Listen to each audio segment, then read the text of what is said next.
In today's lecture, we are going to explore the microbiology of petroleum reservoirs.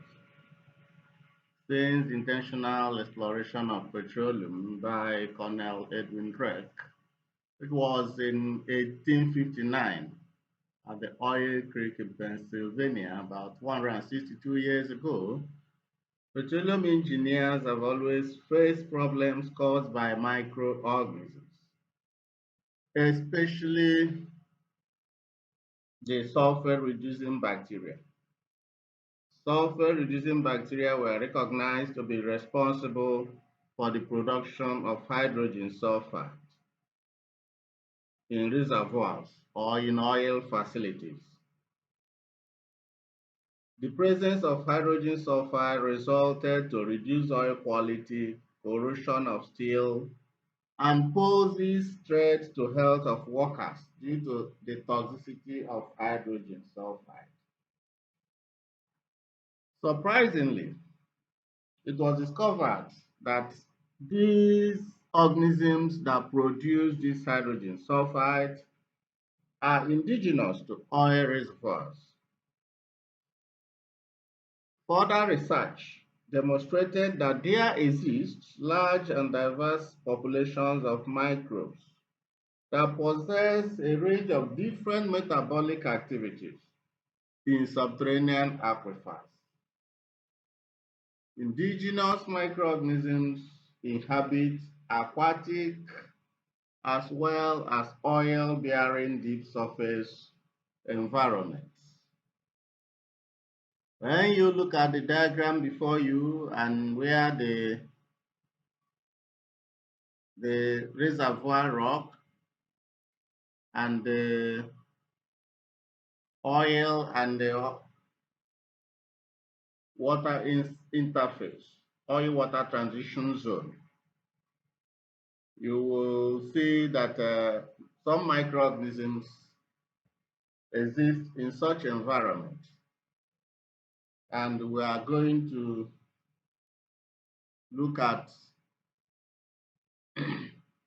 the types of microorganisms found in oil reservoirs.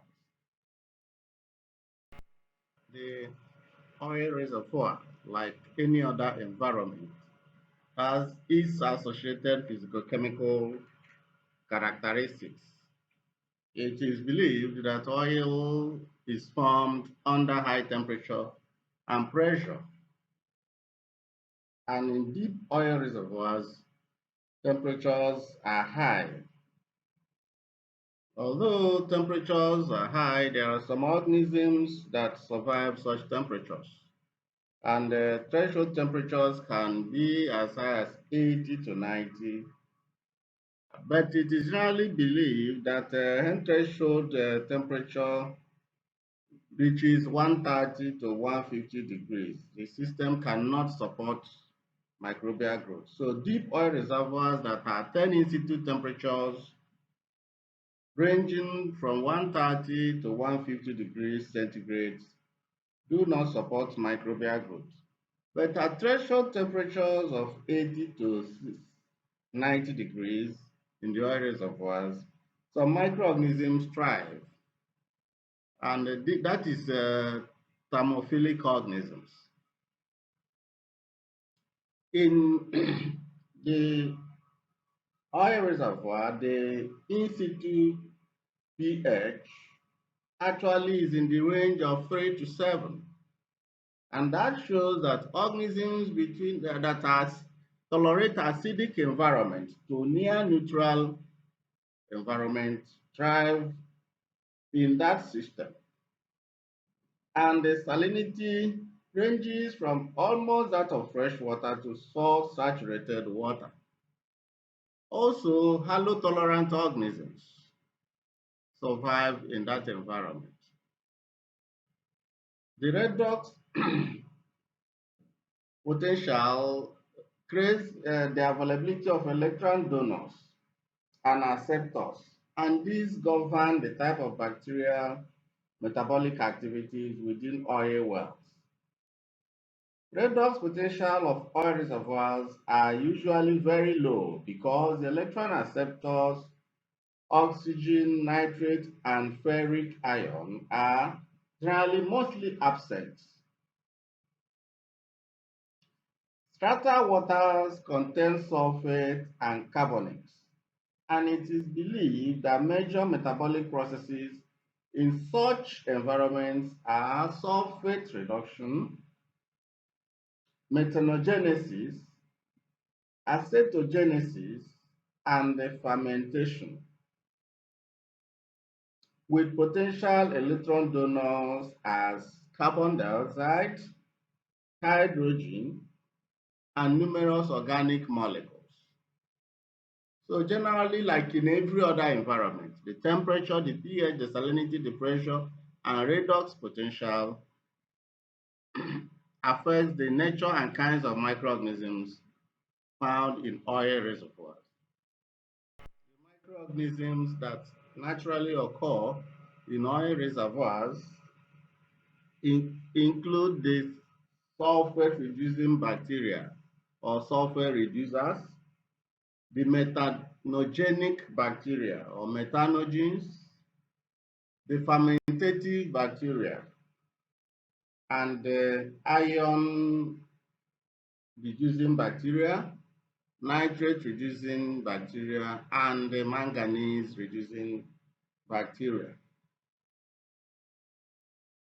The sulfur reducing bacteria include the mesophilic sulfur reducing bacteria, which are organisms that thrive at mesophilic temperatures. Examples include the sulfovibro, which are halotolerant organisms. Also have the sulfovibro longus, the sulfovibro vietnamensis, that are also considered halotolerant. Then the thermophilic sulfur-reducing bacteria, which include the sulfotomaculum species, which are present in various oil-filled environments. Examples include the Disulfotomaculum thermocystenum, which grows optimally at about 62 degrees C. We have the